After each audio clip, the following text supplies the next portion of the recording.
کٹے کی قربانی کے بارے میں آپ کا کیا خیال ہے؟ جی، سوال کٹے کی قربانی آج کل چونکہ سوشل میڈیا پر بہت چل رہا ہے اور تحریر میں اور آڈیو ویڈیو میں ہمیں سننے دیکھنے میں آ رہا ہے، اور اس کے بارے میں علماء کا اپنا اپنا موقف ہے۔ اب دیکھتے ہیں کہ جو اس کو جائز کہنے والے ہیں ان کے پاس دلیل کیا ہے۔ سب سے پہلی دلیل ان کی یہ ہے کہ وہ کہتے ہیں کہ لغت کے اندر اس کو گائے کی ایک قسم قرار دیا گیا ہے، اور کہتے ہیں کہ حلال جانور ہے، عام پورا سال ہم اس کو کھاتے ہیں تو اس کو قربانی کیوں نہیں کر سکتے۔ یہ بات ان کی ٹھیک ہے کہ یہ گائے کی ایک قسم ہے، لیکن گائے کی قسم ہونے کا مطلب یہ نہیں کہ اس کو قربانی بھی کیا جا سکتا ہے۔ جہاں تک تعلق قربانی کا ہے، اس میں اللہ تعالیٰ نے فرمایا وَلِكُلِّ أُمَّةٍ جَعَلْنَا مَنْسَكًا لِيَذْكُرُوا اسْمَ اللَّهِ عَلَىٰ مَا رَزَقَهُم مِّن بَهِيمَةِ الْأَنْعَامِ۔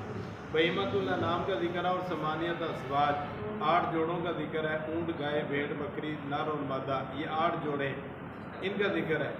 اب رسول اللہ صلی اللہ علیہ وسلم کا عمل کیا ہے، آپ کی حدیث کیا ہے، آپ کا فرمان اور سنت کیا ہے؟ وہ تو آپ کا صرف اور اونٹ، گائے، بھیڑ اور بکری ہے، اور آپ نے دمبے کو بھی بھیڑ کے اندر شامل کیا ہے۔ یہ جانور ہیں، ان کی قربانی رسول اللہ صلی اللہ علیہ وسلم نے بھی کی، صحابہ نے بھی کی۔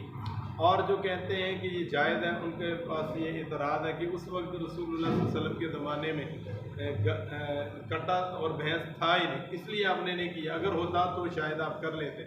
تو ہمارا اس پر موقف یہ ہے، یہ بات ٹھیک ہے کہ یہ گائے کی ایک قسم ہے، لیکن گائے کی قسم ہونا اس بات کی دلیل نہیں ہے کہ اس کو قربانی بھی کیا جا سکتا ہے۔ قربانی کے لیے ہمارے پاس وہ جانور موجود ہیں جو رسول اللہ صلی اللہ علیہ وسلم کی سنت سے ثابت ہیں۔ اگر ہمارے پاس وہ موجود نہ ہوں تو پھر تو ہم کہیں گے اس پر قیاس کیا جا سکتا ہے۔ جب وہ قیاس کرتے ہیں تو قیاس کے لیے شرط ہے کہ اصل موجود نہیں ہونے، اصل موجود ہے پھر قیاس نہیں، اصل گائے موجود ہے اس لیے قیاس بھی اس کا ادھورا ہے۔ اس لیے ہمیں گائے اور اس کو چھوڑ کر کٹے اور بھینس کی طرف نہیں جانا چاہیے۔ اصل میں کچھ لوگ کہتے ہیں جو ان کا گوشت بڑا مزیدار ہے، ہم اس لیے کرتے ہیں۔ اگر بھائی جان ہم نے گوشت کے لیے کرنا ہے تو پھر تو ہمیں قربانی کا فائدہ ہے۔ ہم تو قربانی کر رہے ہیں اللہ رب العالمین کی رضا کے لیے اور رسول اللہ صلی اللہ علیہ وسلم کی سنت مبارکہ پورا کرنے کے لیے۔ اگر ہم اس کے لیے کر رہے ہیں پھر ہمیں وہی جانور کرنے چاہیے جو سنت سے ملتے ہیں۔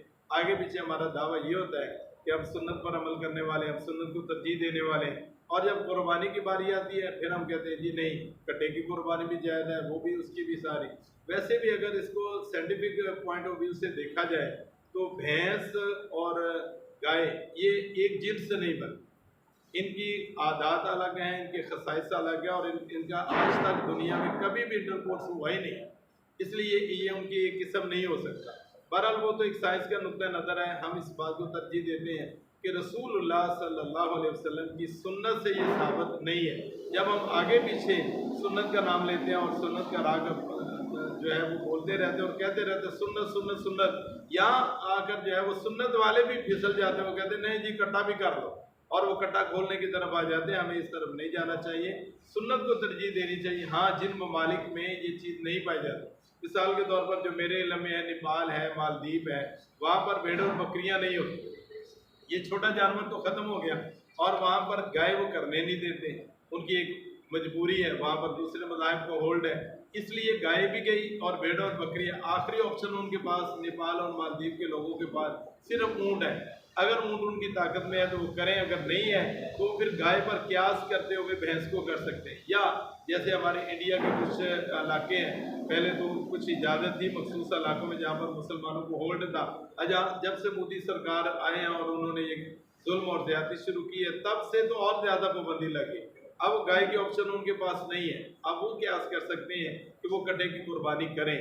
لہذا ہمارے ملک میں، ہمارے یہاں پر پاکستان میں الحمدللہ ایسا کوئی مسئلہ نہیں ہے، بھیڑ بکری اور اونٹ گائے ہر چیز وافر مقدار میں موجود ہے، اس لیے ہمیں کٹے کا راستہ اختیار نہیں کرنا چاہیے۔ اور آخری بات اس پہ ہمیں یہ بھی دیکھنا چاہیے کہ جب اس کے اندر اختلاف آ گیا، رسول اللہ صلی اللہ علیہ وسلم کا فرمان ہے دا ما یریبک، جو تجھے شک میں ڈال دے اس کو چھوڑ دو۔ اب اس پہ شک ہے، کریں نہ کریں، جائز ہے ناجائز ہے، اس لیے ہمیں اس کی طرف نہیں جانا چاہیے اور اس کو چھوڑنا چاہیے۔ اللہ تعالیٰ ہم سب کا حامی و ناصر ہو۔